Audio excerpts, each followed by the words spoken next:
Welcome to the Pigskin Party Podcast, the only podcast that combines real NFL analysis with a splash of pop culture and a dash of the random. Let's get this Pigskin Party started with your hosts, Brian McFadden, Will Southard, and Tommy Yu.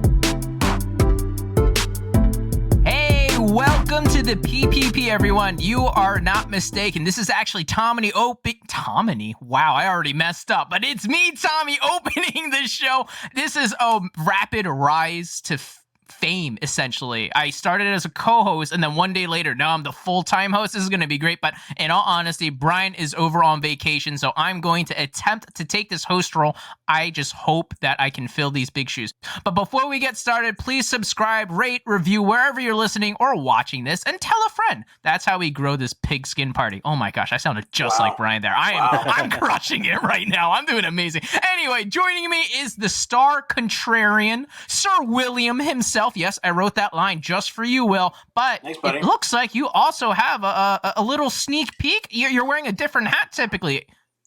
You don't do that for the main one, though, right? No, I mean, Brian's not here, so why not, right? I like your ascension, by the way. You went from, like, random guest to co-host to, like, running this whole... You're the HMFIC in, like, 2 weeks, bro. I don't understand. I'm the captain now. I don't understand what's going on. It's my show. I got my new Tom Brady autographed drinking helmet. Oh, my God. See, this is amazing. For those of you who are listening right now just through podcasts and not on YouTube and stuff, Will is wearing one of those meme hats with like the soda cans on the side that you can put in the straw. Beer cans. Yeah, the little beer cans, sorry, but it's actually, we're not going to disclose what brand because we're not sponsored. So a very generic diet grape soda, and on it, on accurate. Like really bad dry erase marker, and it looks like... okay, it's good handwriting for me, I guess. It just says Tom Brady. So when he says autographed, yeah, I'm not going to say I require proof for this, but that doesn't look legitimate. But okay, we're already going off the rails. We have great ghosts. Oh man, it's already off the rails. We have some great guests joining us. It is actually two hosts from the Two Tight Ends podcast, Neal Thrailkill and Connor Cude. Hey, how you guys doing, man? Hey, what's going on? What's up, boys? I'm so happy to have you guys on here. I'll jump over to Connor first. Can you just introduce yourself and just tell me what fan you're a fan of and how long and why, maybe? Yeah, sure. So, yeah, my name's Connor Cude, one of the co-hosts of the Two Tight Ends podcast. And, I mean, I'm repping it right now. Panthers fan. Been a Panthers fan since I was like 9 years old because I mainly grew up in Charlotte. Moved around a lot, but lived in Charlotte for a long time. And the first year I lived there is when they went to the Super Bowl and lost to the Patriots on a field goal. So, yes. But ever since then, I've had hope. I dated a stripper in Charlotte for like 3 years. Here we go. Brian's going to listen back. We have history. We have history. That's what's up. That's great. All right, and right over to the man with the greatest last name of all times. I'm sure you get this all the time, Neal. Mr. Neal Thrailkill, welcome to the show. What teams are you a fan of? How long and why? So I'm gonna make it quick. I've actually been on the show before, but this is the first time with Connor. This is gonna be fun. But yeah, I'm just a fan of the Washington football team, might I add. Yes. But yeah, I grew up outside DC area, so DC sports fans all day, every day. That is disappointing, obviously, because I'm a Philadelphia fan. But this is not here nor there. Before we get into NFL news, I want to throw a curveball. It's not even on the show doc, and I want to ask both you and Connor, because you guys' title of your show is a Two Tight Ends podcast. Who are your current favorite tight ends in the league right now? Ooh, that's a great I know, question. putting you on the spot. That's not confirmed. He may play quarterback. Oh boy! But all right, I'll throw that over to Connor first. Your favorite current tight end that's playing right now? I know I'm putting you on the spot. Oh man, you really are. Okay, I'll give two answers. One, love Travis Kelce. I like his personality. I like his ability. He's the all around package that you want for a tight end. But I also just forgot his name. But the Falcons drafted the rookie tight end. Thank you. Yes, I was like, I had like 7 names going in my head. I was like, none of them are correct. But yeah, Pitts looks amazing. I'm so excited to see what he can do in Atlanta. So you're a believer. You think he's gonna he already has really, really high expectations. But after the Julio Jones news, everyone's already crowned him as like the next big thing. So I'm assuming you're a big believer. I'm not a believer in the sense that he's going to replace or even like take over Julio's role, but I'm a believer in that he can definitely make some things happen for that team. Yeah, I love it. I think you're absolutely spot on. And hey, your other tight end that you like is Zeus, and there's nothing wrong with that. He's amazing. He does everything like you said. But how about you, Neal? Well, I don't think he's my favorite, but I do have to shout out Logan Thomas, the Washington football tight end, because he started in college. He was a quarterback. He transitioned, 2 years ago to tight end, and he's been doing great. But I think my favorite out there right now, it's got to be Kittle. I think Kittle's a dog, man. He's fun to watch. When you think about tight ends, Kittle is the tightest. Kittle's the tightest. True. I don't know what that means, but it sounds appropriate. He's the tight like a 90s rapper, right? Exactly. That's exactly what we mean. Yeah, he's the tightest, man. He's amazing. I feel like that would apply to Cole Beasley. Cole Beasley. You know Cole Beasley's a rapper, right? Yeah, he's got an album he's and actually everything. pretty good. He's like not that bad. Like unironically, not like the Le'Veon Bell making that terrible music video and that rap good. I mean, like, he's actually pretty good. But that's okay. We're already getting off track. This is why I didn't ask Will who his favorite, because I knew he was going to say Tebow or something random like that. But before I continue, I agree. Logan Thomas's stories. Oh, what's that, Will? I said I like tight ends. I can pick a favorite tight end. All right. Who's your favorite tight end? You have to ask. Tim Tebow. What is wrong with you? What's the obvious Gronk answer, ain't that Tommy? good though, Like, are he's you too serious? Oh my God! Ooh. Yes, the answer is Robert Gronkowski. That is the only answer. Robert. I mean, that's fair. That's fair. I'm glad that we're actually able to get around. Well, my favorite is obviously George Kittle. I got really excited when Neal said Kittle. I was like, yes, he's the people's tight end. But yeah, Gronk's good, I guess. That's just a boring answer, but I'll accept it. But all right, let's continue. Let's jump over to some NFL news. I thought there was going to be... There it is. I waited for it. All right, so mandatory mini camps are underway, and the reason I put this on here is I feel like this is hype season. Everyone says, they're in the best shape of their lives, or, this new offensive coordinator that came is going to unlock... We're going to score so many points, blah, blah, blah, blah, blah. So I guess I'll throw it over to you, Neal, first. What are some fun mini camp news that you've heard and things like that? I don't know if fun's the right word, but man, the Jordan Love saga right now is crazy. One day they bury the guy for having a terrible practice, overthrowing a guy on 2-minute drill, and the next day he's having the best day of his life. Like, pick a lane, people. He's a second year guy in a mini camp. Of course, he's gonna have some up days, some down days. Like, what are we doing here? I love it because I'll hear some news like, he did 2-minute drill and it was interceptions left and right. He shouldn't even be on a high school roster, let alone the NFL. And then next day they're like, Aaron Rodgers, who? So I got a question. Exactly. I got a question though. I know we're not it's not a fantasy season, but like, what do you guys think to make of Devontae Adams this year? If you're going into like a fantasy draft and Aaron Rodgers isn't a thing, I don't think he's a top wide receiver if Aaron Rodgers isn't there. Just because of the production wise, as far as fantasy goes. You think you think he's gonna Michael Thomas out this year? Ooh, I don't know. Because I feel like he still could be good as your number 2, maybe number 2 wide receiver. But we also have to see how Jordan Love plays or Blake Bortles plays out. We'll see. The boat. Yeah. I don't know. I mean, that's a tough one. Devontae Adams is dirty, dude. That's what I mean. He's but really good. The football's got to get there first. But I just want to throw it over to Connor. What do you think? I wouldn't take him over some other wide receivers at this point. If he's sitting there, but you've got like a Julio Jones or a Stephon Diggs even, or some of these guys that is going to get a lot of production because they have a quarterback to throw to him.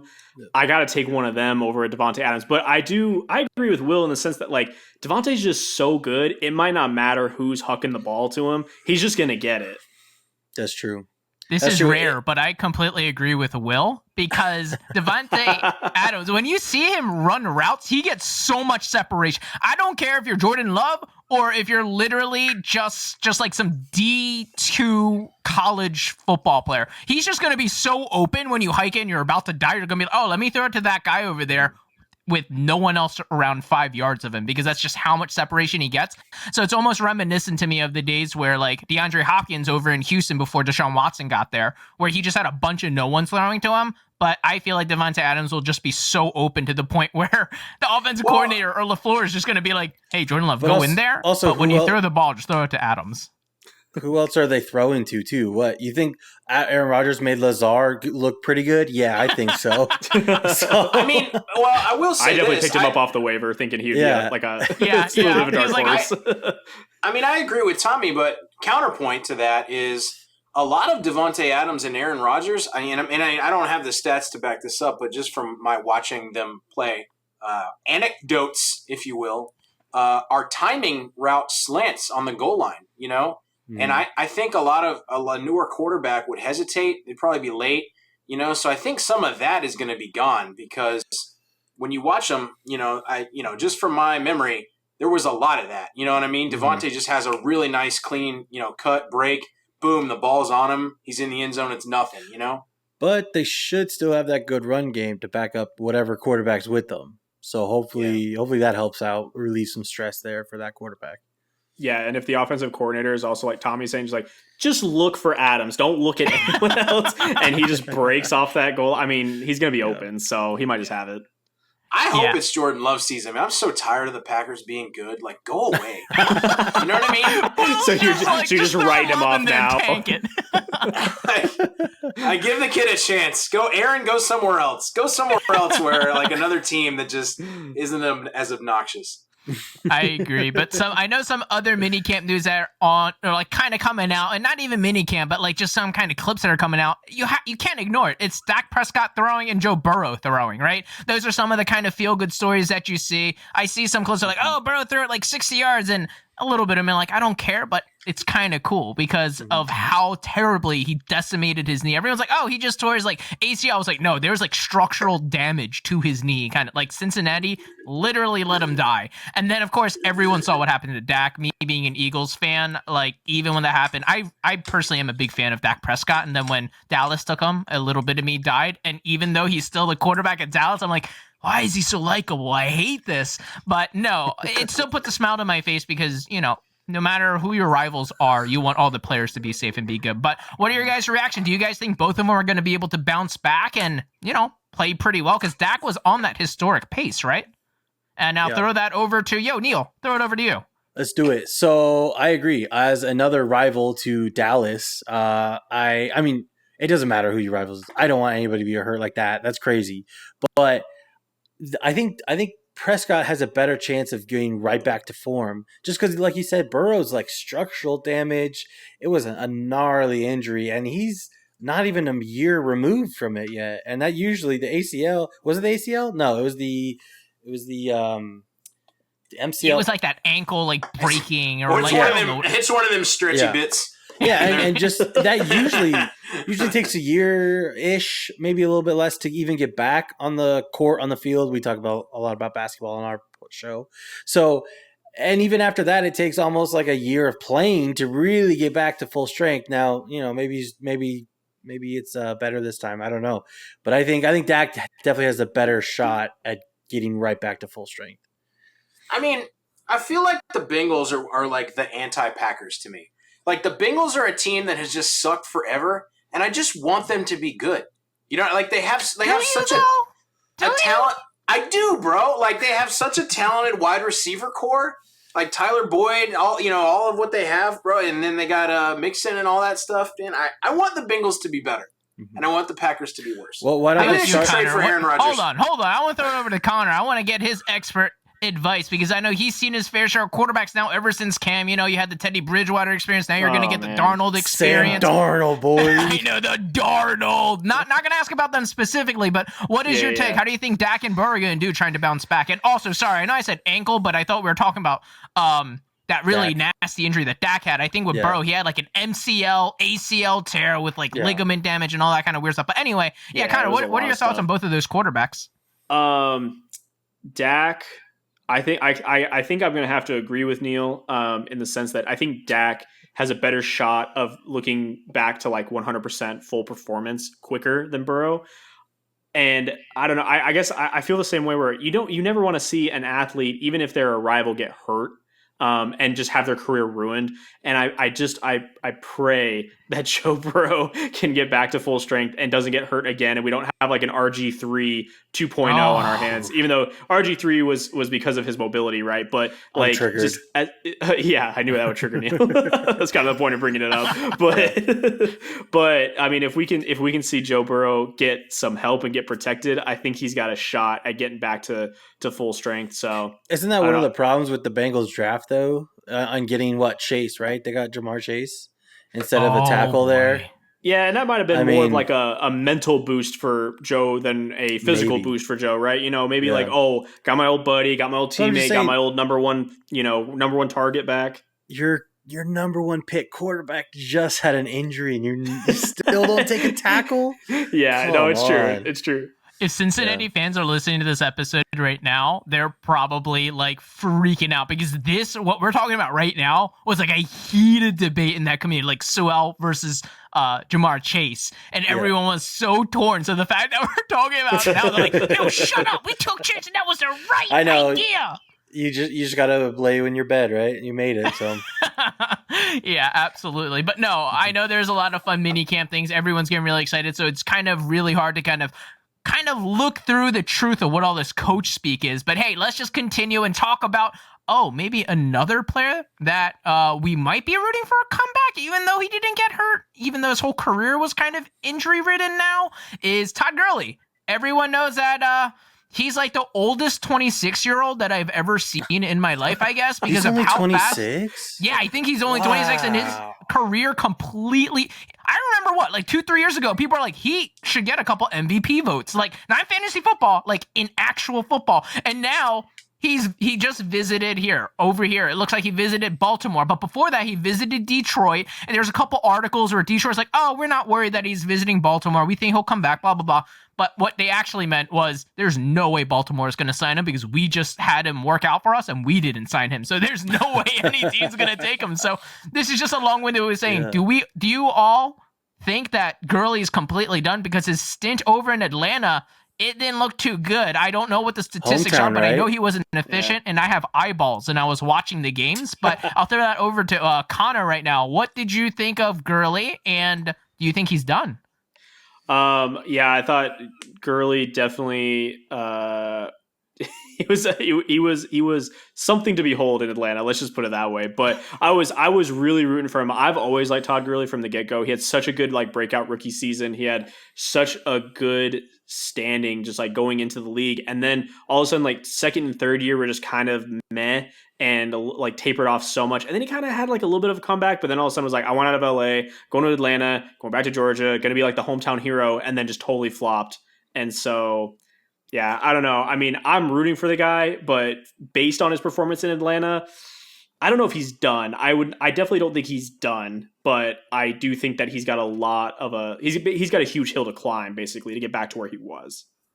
Oh, bad news for him. You need strong knees to climb up tall, steep hills and things like that. So it might be tough for him. But how about you, Neal? What do you think about Gurley and his chances to kind of find another team? I think it's slow. If he's willing to take a lesser role, maybe, be the third down back or something like that, maybe you could find a spot. But yeah, in Atlanta, he didn't look good. And I kind of want to pose this question to everybody else. Do you think, because he did have some injury problems, do you think it was more of his success was more because of the system he was in? Or do you think the injuries had a bigger effect? Does that make sense? Do you think leaving LA, he lost a lot losing that system, or is it more of the injury side? Will, curious. This question has your name all over it. We need some hot takes here. Was Gurley actually as talented and as productive as his numbers say, or was he kind of more of a product of Sean McVay's system? Yeah.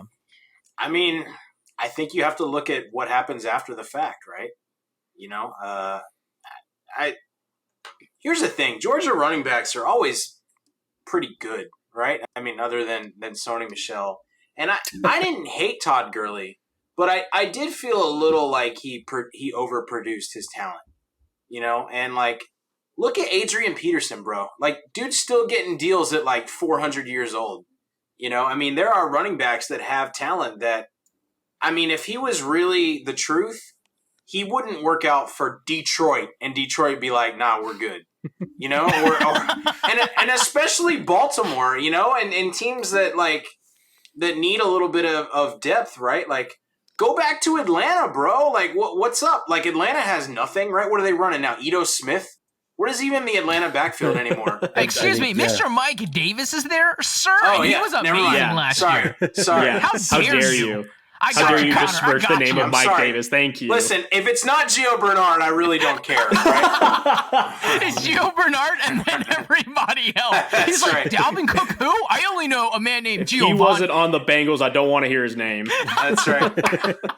Our resident Cincinnati fan. He's okay, dude. But, that's the thing is he's either messed up or, he's kind of, I don't want to say being exposed a little bit, but Sean McVay can make a lot of people look good, his time is rapid. I think there's two coaches that are long overdue for just being dominant as hell. One is Sean McVay and the other is Kyle Shanahan.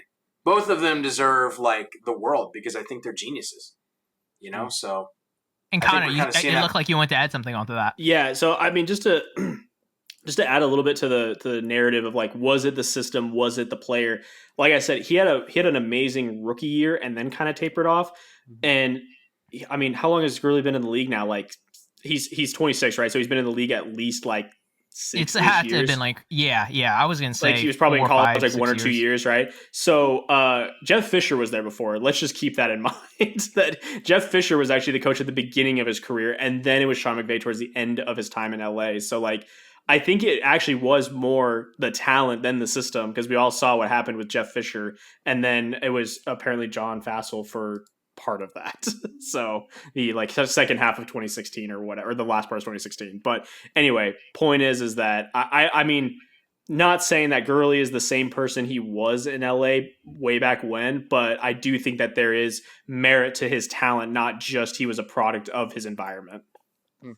Yeah, I think you bring up a great point, and Neal, I think this is a fantastic question. It's almost like, was it the chicken or the egg? What was it? Because McVay has been seen as this offensive mastermind. Back in the day, if you sat in the same seat that Sean McVay farted on, you would get some kind of coaching interview to be like, oh wait, yeah, here you could be our offensive assistant. Be like, wait, but he just made him his coffee. Like, oh no, that's fine, but.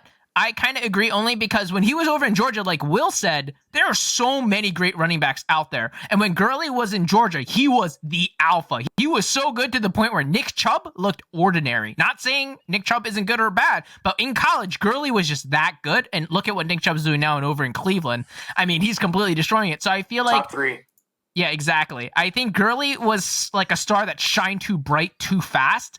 And, oh man, I feel bad because his knee problem has to be so bad because when he fell off, But I kind of agree with kind of what the consensus here says. I don't think he's done. I think some team is going to want that veteran just to, kind of get in there and at least just having the name of, oh, wait, okay, we have Todd Gurley in the backfield. They could help our younger guys out or, get a couple of snaps here and there needed. But it is kind of a sad story being like, wow, he really fell off as hard as he did. So let's kind of change it up a little bit and something a little bit more fun. I know I don't want to pick on, a man that is, looking for a job. So let's look for a person who has maximum job security because he could essentially say whatever he wants and do whatever he wants. And that's exactly what this person did. And I'm talking about Mr. Russell Wilson, quarterback of the Seattle Seahawks. He reiterated out to the public saying he did not actually fully request a trade, but that list that was revealed of teams that he was kind of interested in were accurate, which I thought was hilarious. And the list, quote unquote, that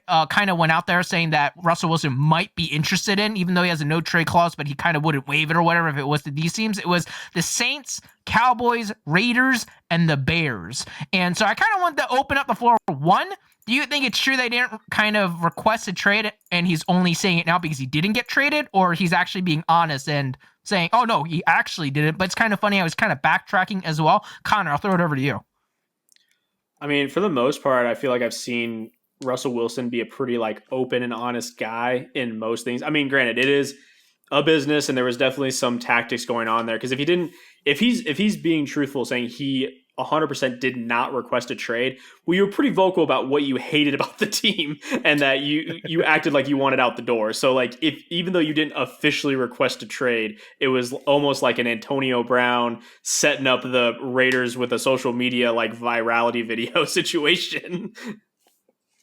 I mean, here's the thing about the Seahawks, right? And what Russell Wilson is, for some reason, they just reel him in all the time, right? Like when they let him do his thing, they let Russ cook is the thing, right? Like when they're airing it out to Metcalf and Lockett and they're having, quote unquote fun, it's a great offense to watch. But then you'll out of nowhere, they'll just establish the run the entire game and just become incredibly just vanilla and a boring Well, team. Pete Carroll's like one of the oldest coaches in the NFL, so I always joke around like the dinosaur comes, he's like, no, we have to run it. That's how we play football. And Russ is like, bro, we were just cooking. He's like, no. But I actually really like the point that Connor brought up. It's like Russ did all these things saying he didn't like this. He didn't like how the offense should. Technically, yes. Maybe he didn't come out and say, I want to be traded. But he's like, I don't like how our offense was. I wish I could throw it more. It would be fantastic to be on a team that let me throw it more. So it's almost like, all right, Russ, we hear what you're saying, and we know you literally didn't say you wanted to request a trade, but it's kind of funny. But it's also kind of funny because it's almost like a two-handed statement, if you will. I didn't request a trade, but that list is also accurate. What do you think, Neal? Yeah, I agree with what everybody's saying. We were talking pre-show about the same things. Like, yeah, okay, you didn't request a trade, but you're still throwing the teams you want out there. Okay.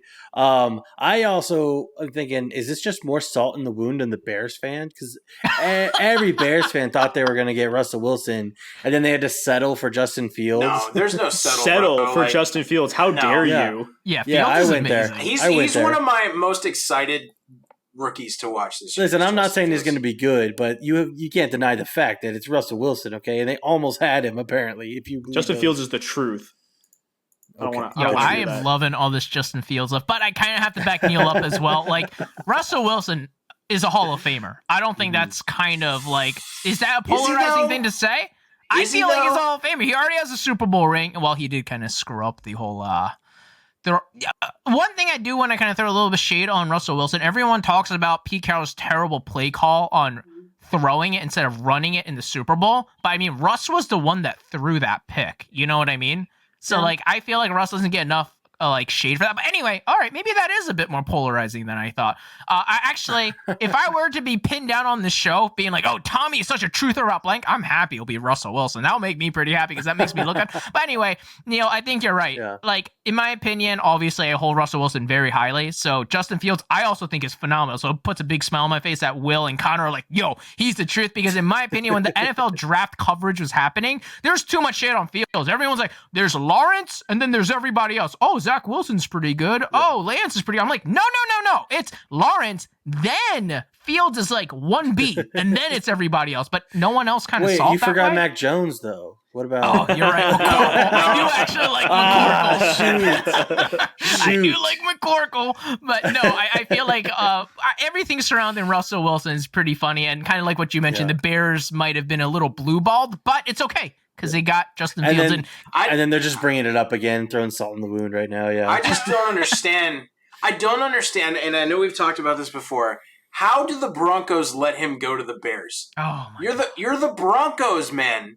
Like, what are you doing? You don't have a quarterback, and he, like, arguably the best one in the draft is just right there. They're gonna get Aaron Rodgers or Deshaun Watson. Well, Watson, sorry. I'm sorry. I actually just looked up the height for Justin Fields. He's only 6'3". Everyone knows John Elway likes them real big. His cutoff is like, if they're not over 6'5", I don't want them on my team, kind of thing. And that's why they got like Paxton Lynch. He was like, oh yeah, this guy's gonna be great. Trevor Locke's also a Siemian. big boy. Yeah. Trevor Siemian at 6'7". Yeah. I mean, Peyton Manning was only like 5'4". His forehead was about an extra foot. You're right. I'm so sorry. You're right. But, oh, man, we're getting off track. But, all right, here's the final bit of NFL news that I want to bring up. It actually just broke not too long. Oh, not just broke, but I guess it's getting more coverage. But Stephon Gilmore, you know, the guy who won Defensive Player of the Year in 2019 is heading to the last year of his deal, and it looks like he kind of wants that extension. But let's put a little bit more context. He did have a down year last year. I know it was a little injury-ridden and stuff like that, but the time he actually did play, unless maybe he was fighting through that injury the whole time and things like that, he just didn't look that good. He, at least not Defensive Player of the Year good, not just that good, but I mean just like not good as a cornerback in general, which is kind of shocking. But it's also kind of shocking to see that he's also heading to the end of the year. But kind of what Bill Belichick does is he's he's pretty smart. He's pretty deliberate when he gives the extensions. A lot of the times he won't give that extension when he feels like they don't merit that contract anymore. So with that being said, I'll throw it over to Neal. What do you think about this whole Stephon Gilmore news? If he's holding out already, dude, Bill Belichick is the person who just be like, fine, I don't care. Go here. We'll send you out for a 4th rounder. We'll probably draft a great cornerback in your place right now. And so I don't know this news. I don't know if Gilmore is going to stay in New England at this point, but it did come out too that Jalen Ramsey's on Twitter trying to recruit Gilmore over to LA. That would be crazy. Oh my gosh.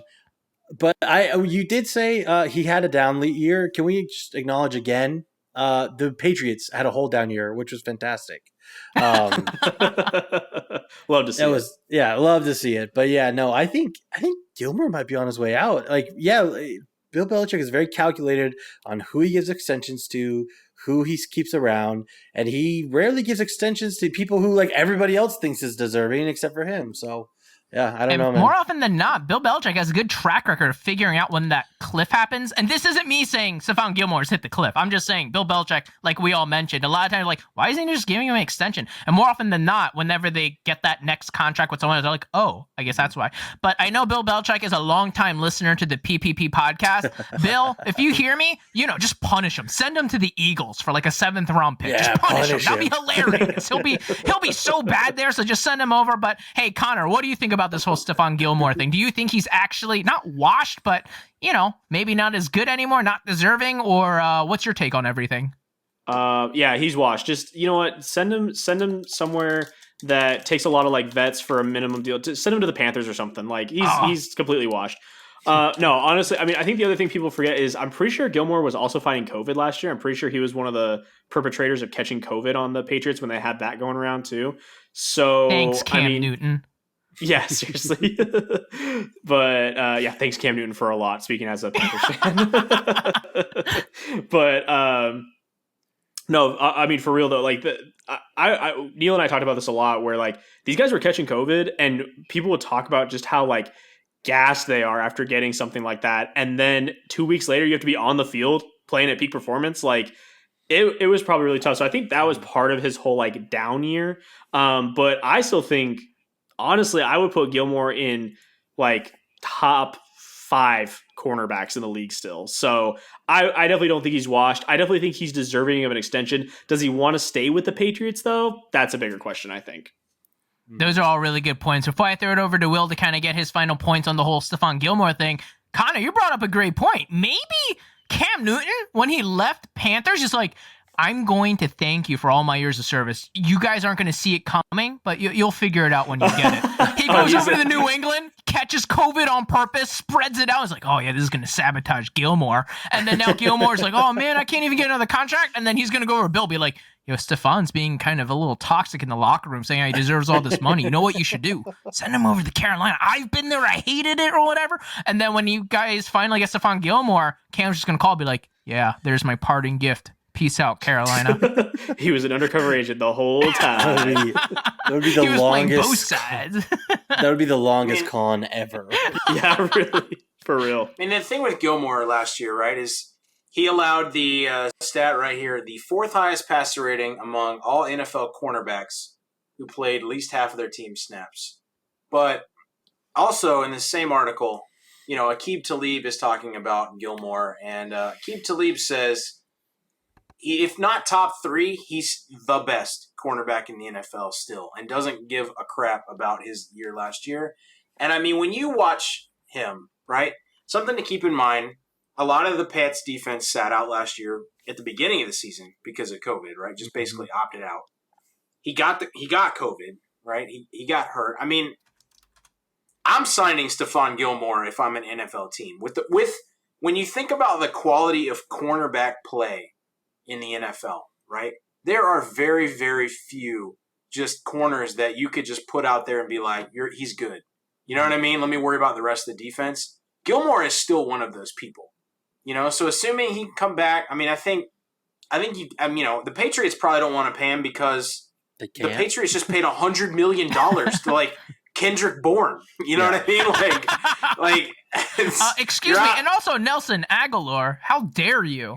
No, God, I sure. hate that Like guy. all the B tier wide receiver talent in the NFL is now rich in New England. Yeah. So, but yeah, I mean, dude, if I'm an NFL team and I'm in any kind of way needing a corner, I'm absolutely making a play for Gilmore, especially if I have the cap space to do it next year. Yeah, and I think you were sort of starting or heading into a point that I want to make is like the NFL is such a team sport. It's like just because you're one player, if you're the rest of your team who's out with COVID and it's all sucking, and then now you're trying to make up for your defensive line not being able to get to the quarterback, you have to guard this great wide receiver for the whole play. Like it just adds up. It adds up, and then he just might not be. And then he has an injury on top of that, or he has COVID on top of that. And so, yeah, I think it was a rough year for him for sure. COVID is one of those things like people died from COVID, right? But if you're a football player, you just expected to like be miraculously better 14 days later. Did you notice that? Like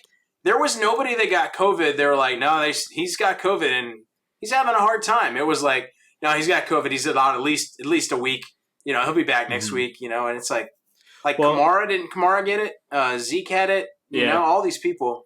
Well, and I was going to say, like, COVID was also so varying in, like, when you caught it. Because, like, you could be positive, but you could also, like, not really show symptoms and not really have any symptoms. Or you can't breathe. So, like, it was, like, such a wide spectrum of, like, symptoms and showing and how it affected you. So, yeah, but at the same time, like you're saying, it's like, this could be a guy who showed no symptoms or a guy who couldn't breathe. But 14 days later, he's got to be on the field playing.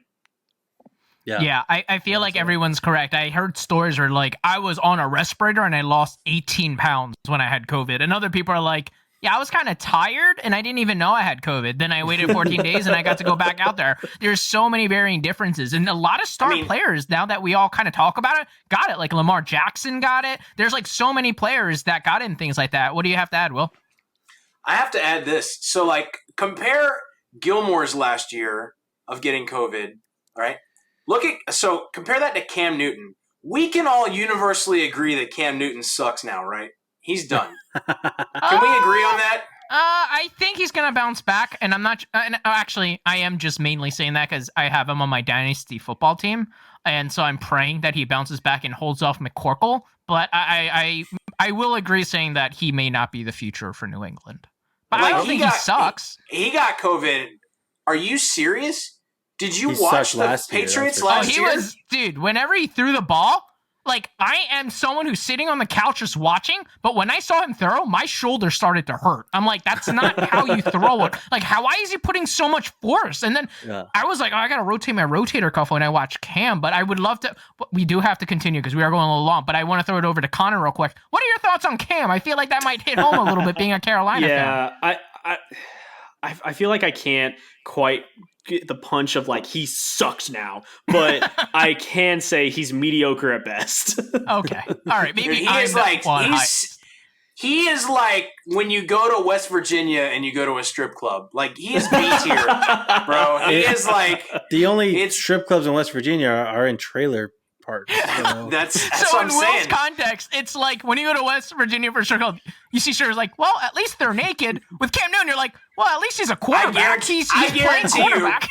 We are going to get a 1-star review from a West Virginian stripper this week. Ryan's going to be so mad. And Cincinnati fans, because we triggered them with the whole Jamar Chase for Sewell thing again. But all right, let's continue. But before we head over to the main topic of the show, which we're already so deep in, I just wanted to add that Stephon Gilmore is already 30 years old. I know there's this metaphorical cliff that people fall off and things, but as a cornerback, you do have a longer sustained shelf life, and a lot of cornerbacks also kind of pivot over to the safety role when they get a little bit older. But the main reason I want to bring this up is because Stephon Gilmore, he's very technically sound, but another reason that kind of brings him to that tier of like, oh no, he's perennially a top 3 is because he's very athletic. I remember all these phenomenal plays where he's literally like horizontal with the ground, slapping a pass away. I'm like, can you still do that when you're like 31 years old? Probably, because these guys are just built different, but that might be another reason on top of the fact that he had a down year. But I am agreeing with all of you saying, well, he got COVID. Like half of the Patriots defense opted out, and it's a team game. It could be a product of just the whole team playing poorly. You can't pin it on one cornerback and things like that. So real quick. Yes. The cap hit for his contract this year is $16 million, which is not that's a big chunk of change. I mean, I'll counter that with this, right? I'm 38. I set up a slip and slide for my 5-year-old last weekend, and I hit that slip and slide, bro. I think my hip just died. Like my hip cracked. Like my body does not get violently thrown on the ground in like 20 years. I don't imagine like Gilmore laying out at 30 for passes, bro. Like I would be in a wheelchair. It'd be like first down, I dive for a pass. Second down, cart. Connor, go. I was going to say, would it be fair though to also say that Gilmore is in way better shape than all of us?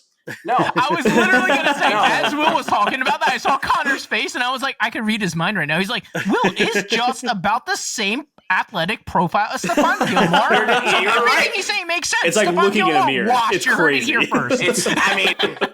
When he ended it, he was like, wait, is Stephon Gilmore a guest host? I was like, oh, no, that's just Will. We get that all the time. We get it all the time. Stephon's twin without the dreads. Yeah. McCourty twins at the Patriots you can tell them apart. Yeah. Exactly. All right. Let's continue and let's change the topic again. We just got finished with the news. Let's head over to the main topic. We're playing a quick little game here today where I'm going to call this one the dark horse. And I know a lot of times people always say, oh, this is my dark horse. And by that context for this show, for this segment right now, when I say dark horse, I don't mean a dark horse to win the whole Super Bowl or win the whole championship or whatever. It's just, who do we think is going to be a playoff team that wasn't a playoff team last year? I'll get started real quick. My team that I chose is the Arizona Cardinals. I feel like they're going to do fantastic. Before Kyler Murray kind of hurt that shoulder, what was that, like halfway through the year last year, he was kind of taking the world by storm. And maybe I'm being a little bit biased because I do play fantasy football pretty heavily. And so when I was seeing him drop like 30-plus point games every week, I was like, bro, this is unbelievable. And then he got that bum shoulder.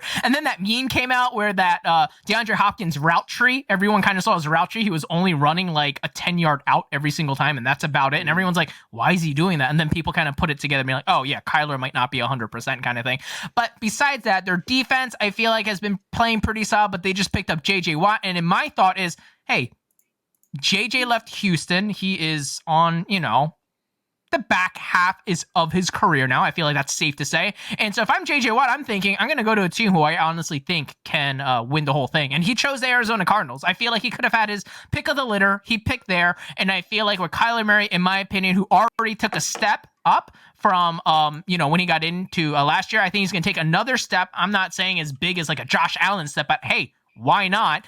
And kind of with, Cliff Kingsbury, the jury is kind of out on him, but he's kind of came into the NFL as this offensive mastermind, but he was never able to put wins together. So why he got a head coaching job in the NFL, I don't really know. But I'm hoping now that they kind of had, Cliff had 2-3 years now to kind of assemble the team he wants. I feel like, hey, Cliff, if you're as good as everyone said you are, let me see it. So I'm hoping that they can all put it together, but Arizona Cardinals has a lot of things working against them. And the first thing is definitely how tough that division is. But that is my dark horse team. And I kind of want to get everyone's feedback, but we'll make that real quick just before we kind of ask what other people's dark horses are. But yeah, does anyone here think that's kind of hot take here, or do you disagree, agree? What are the thoughts here?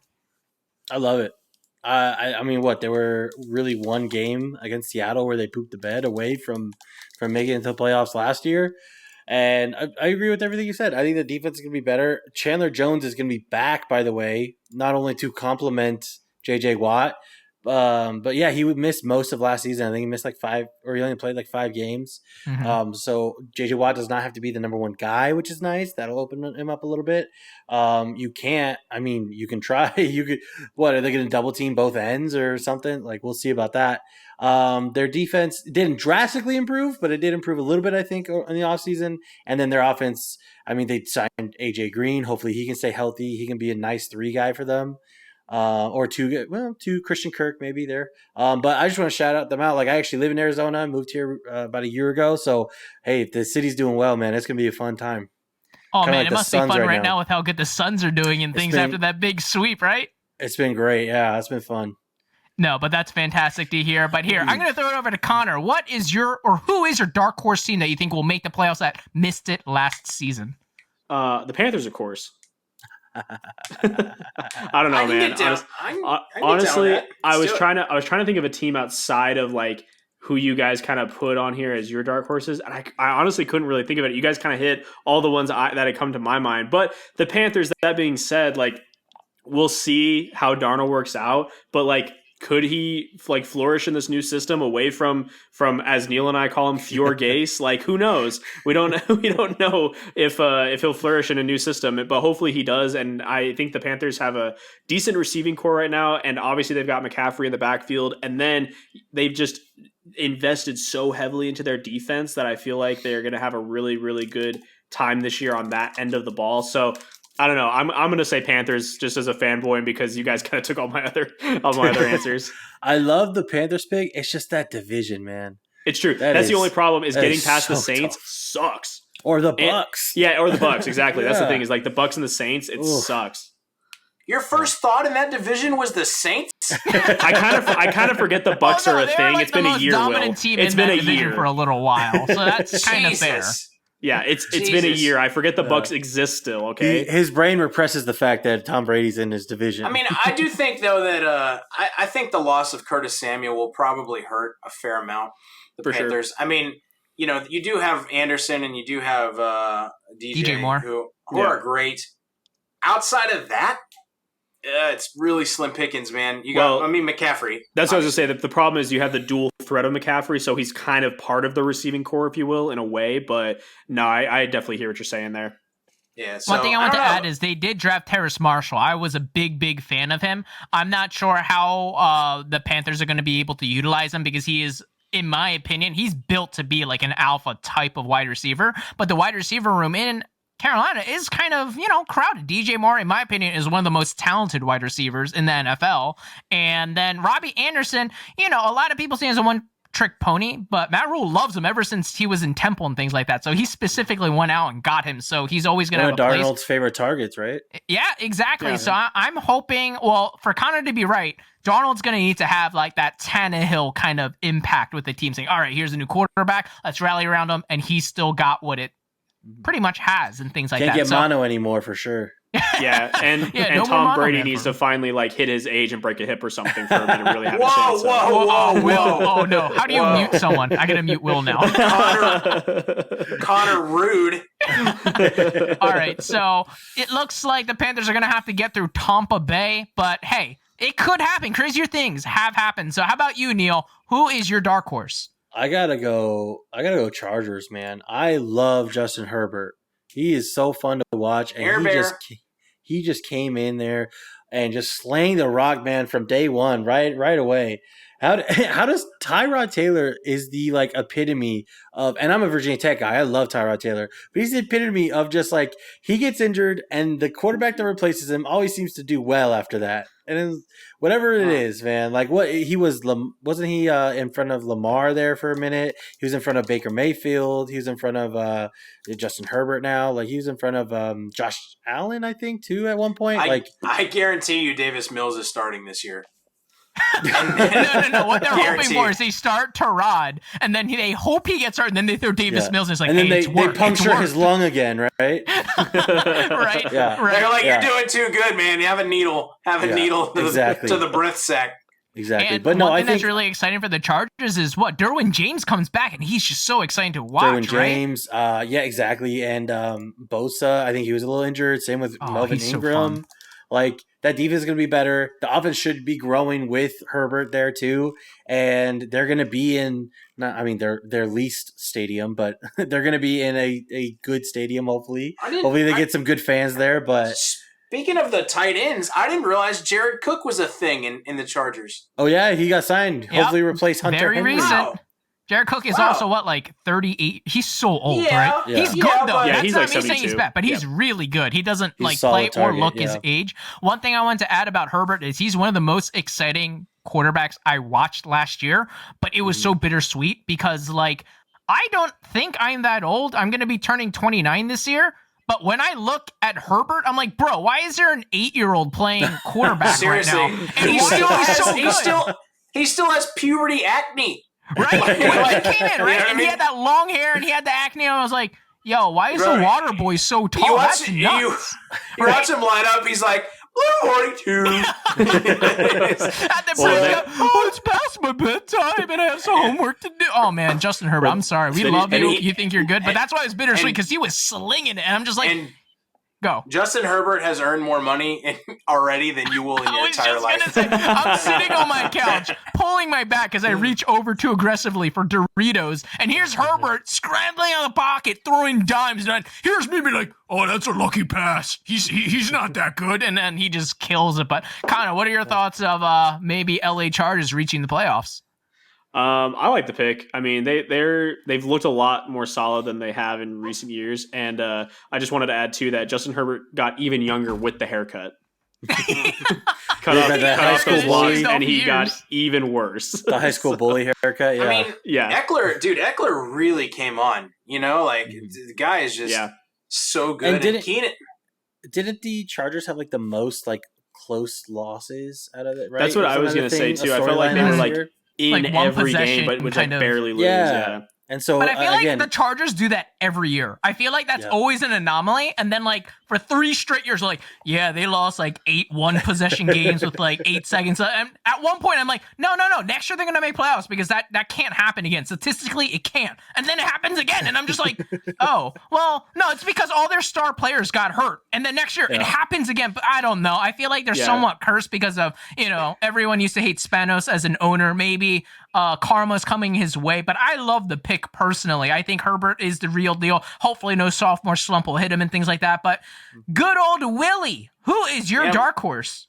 First, before I answer that, you know what's fun? It's fun to read depth charts of NFL teams and just go way down and be like, who is that guy?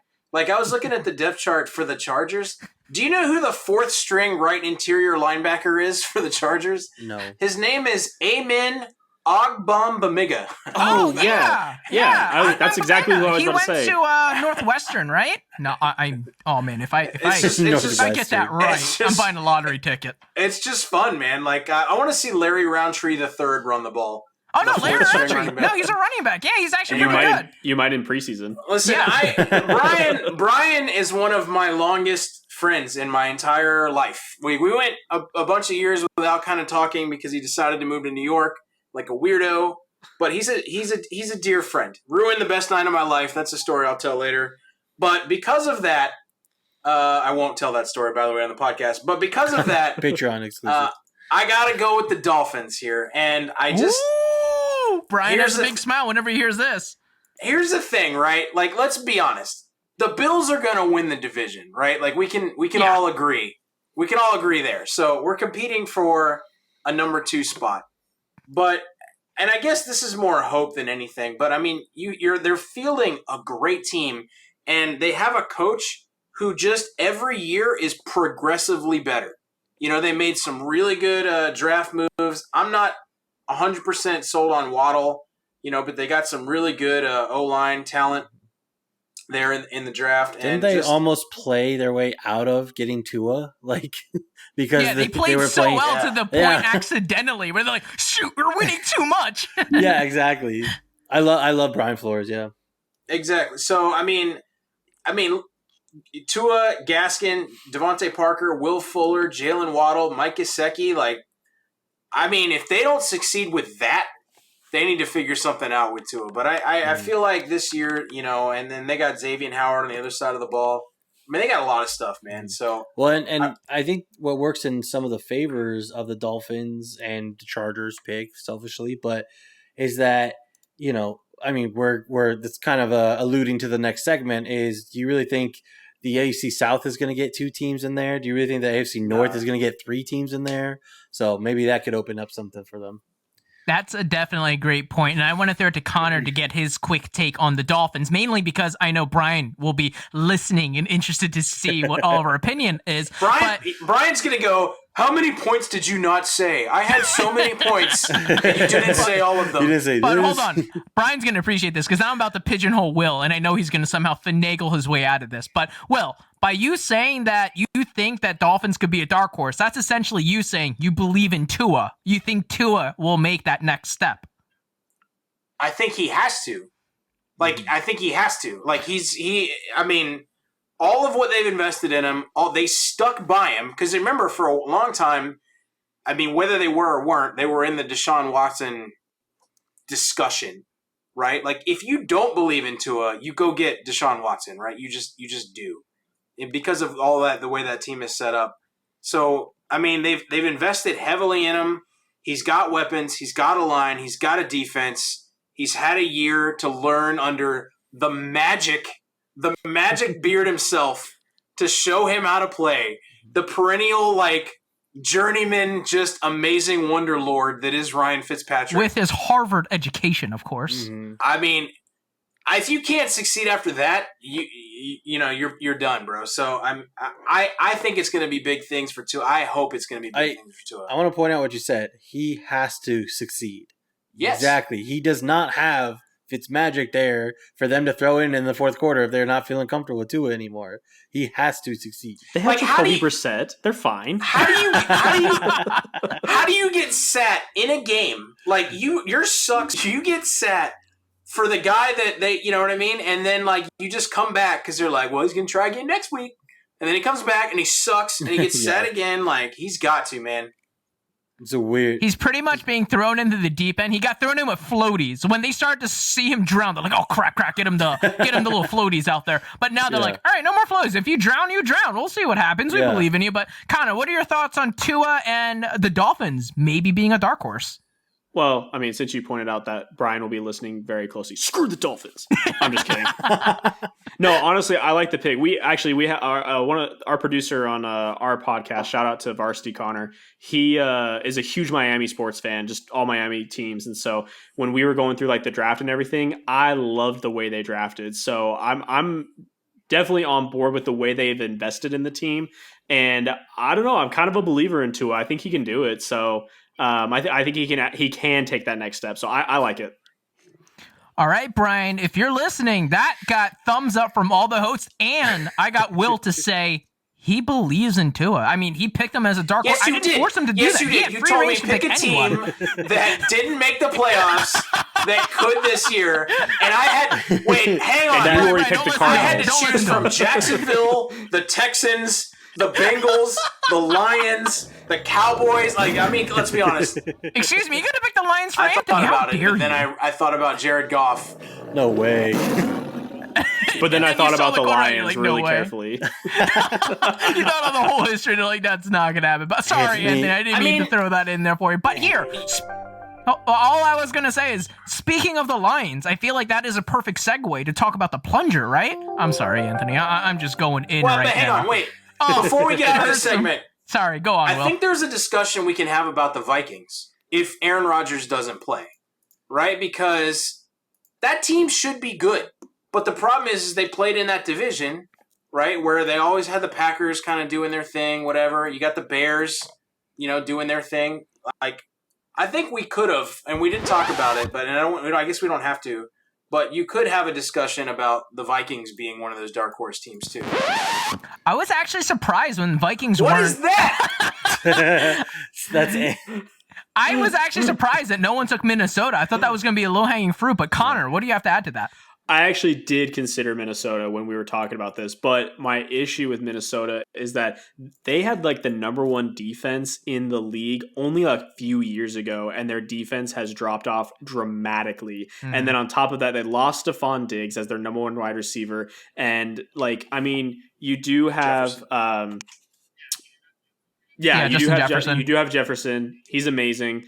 And you have Dalvin Cook behind the ball in the backfield, And yeah, that's true. But I don't know. I just feel like I'm going to blank on the name. Who's the quarterback in Minnesota? Kirk Cousins. Thank you. I kept wanting to say like Fitzpatrick or something. But I was like, I know that's not. No, anyway. same player. Yeah, exactly. but yeah, Kirk Cousins.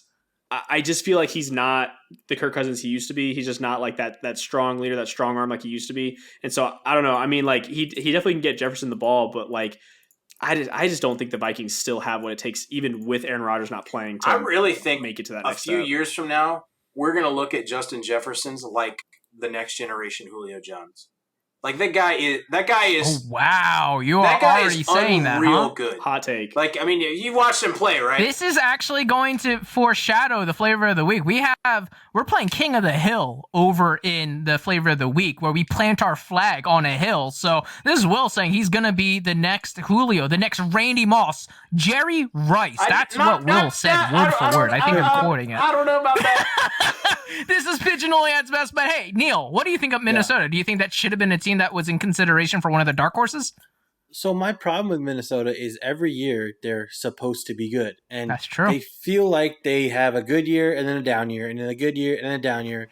And so I just can't rely on them to have a good year this year. But it is primed for that because of, possibly Aaron Rodgers not playing and then coming in there. But yeah, like their defense is not as good. Kirk Cousins, I am a big fan, actually, him coming from the Washington football team. I do think he's a good quarterback, but they also feel like they don't have like an identity ever. Cook. They feel like they want to run it they want to be Dalvin Cook, but then sometimes they're not winning, and then I don't know. I feel like they don't know who they are sometimes, so.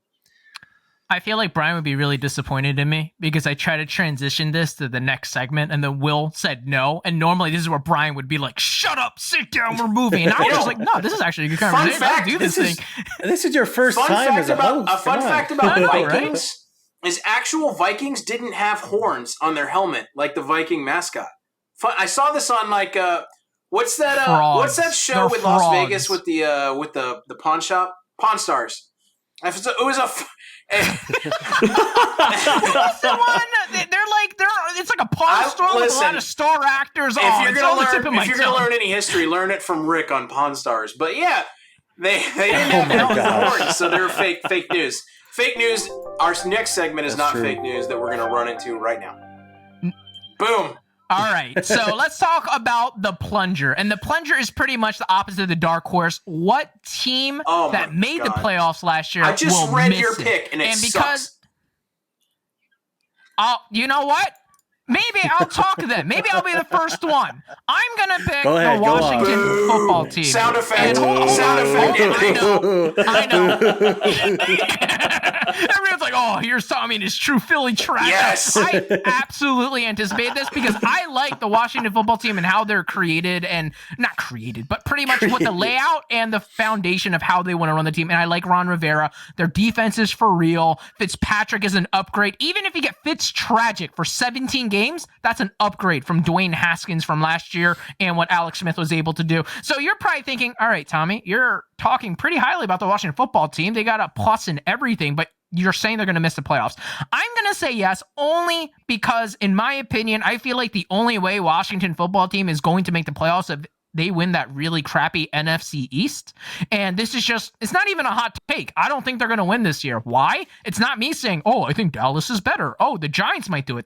No, the Eagles are going to be trash. But that's not what I'm saying. All I'm saying is, the history of the NFC East is against Washington football team. It's been like a billion years since a repeat division winner has won the NFC East. And in my opinion, I think that's the only way whatever winner of the NFC East will make it into the playoffs. So, hey, this is me just saying, hey, I'm on the side with history. I think if Dak comes back, plays the way that we all think he can play with that loaded offense, even though their defense is suspect, they just spent 6 picks in the draft trying to address something on their defense. I feel like, I don't know. They put all their baskets in Dak. They have to do something with it. And it makes me throw up in my mouth a little bit trying to talk up Dallas. But long story short, it's my long-winded way of saying, hey, the NFC East has not had a repeat champion in like 20 plus years. I don't see that continuing. And so that's why I think they'll miss it. What do you have to say to that, Will?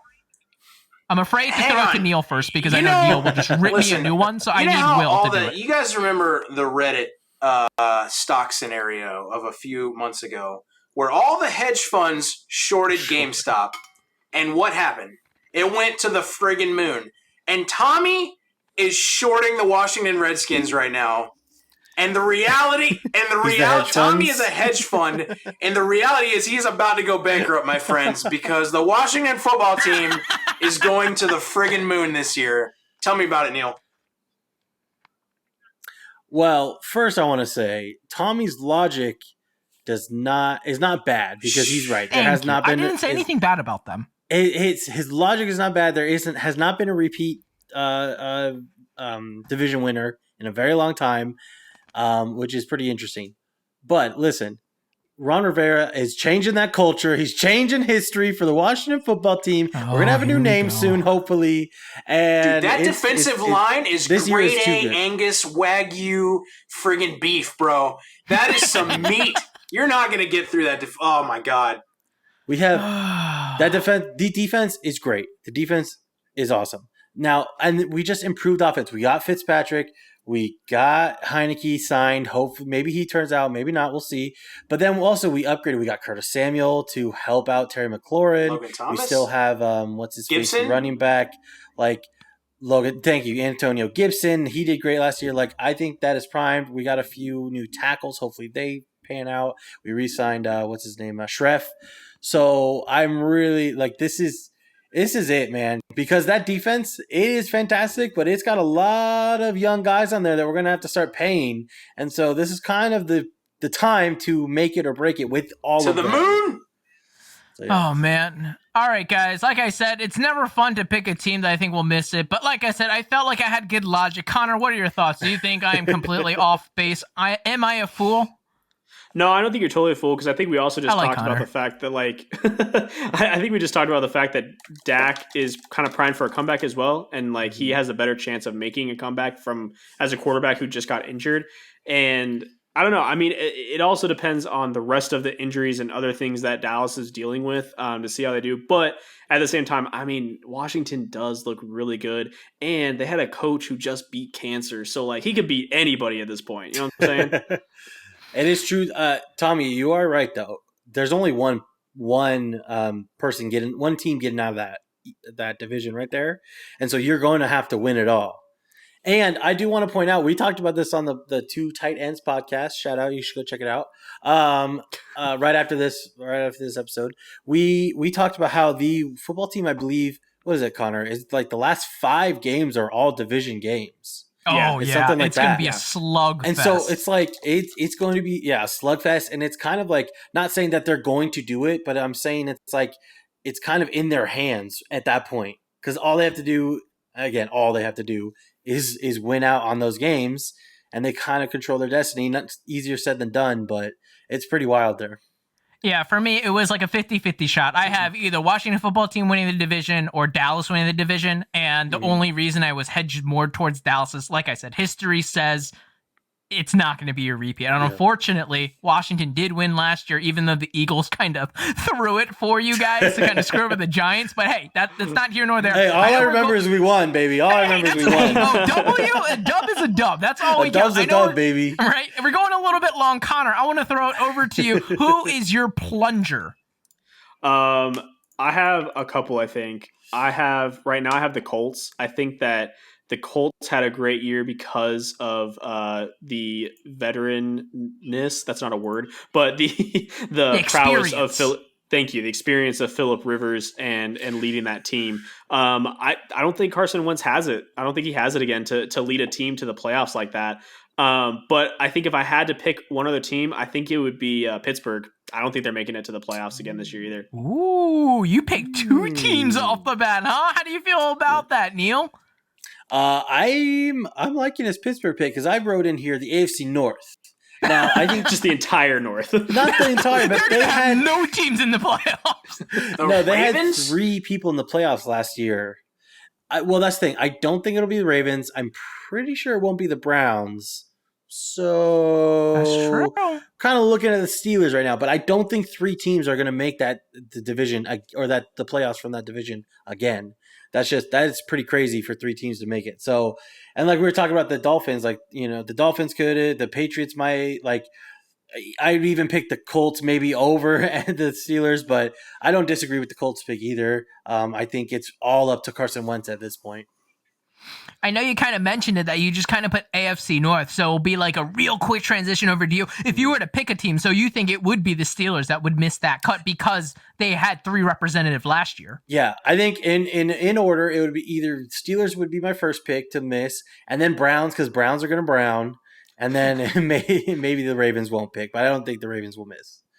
And so I just wanted to say I thought this meme was hilarious. Remember when Juju and everyone's like, oh, you guys are saying we're so bad. You guys think we're like the worst 11-win team ever. And then, that's kind of what it was. Yes, they were like the worst 11 team ever and Yeah. things like that. So, Will, what are your thoughts on Pittsburgh? I'm in the same boat, man. I think that team was teetering on disaster last year. I definitely. Are you on TikTok, Will? You following no, Juju? I just think that, there's not good chemistry in that locker room. They're all over the place. They're injury ridden. They have no running game. Big Ben is on his last hoorah. It's just. Did they lose Dupree? Right, they did, right? Mm-hmm. I think they did. Yeah, that was a huge guy on defense for him. I don't see it. To your point, 3 teams. I think the Browns are on the upswing. The Ravens are gonna Lamar. As much as that, whatever. It's got to be the Steelers, man. It's an overrated squad that is. I love Mike Tomlin, but it's not the year for the Steelers.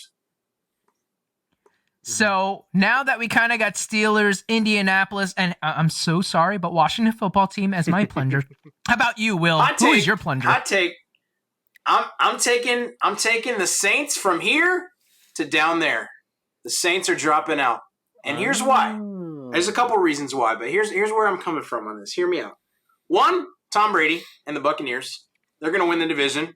So let's go. That's reset the counter. We have a counter in my mind whenever he brings up Tom Brady, and the next time he'll bring up Tom so Brady. They're not going to win the division, right?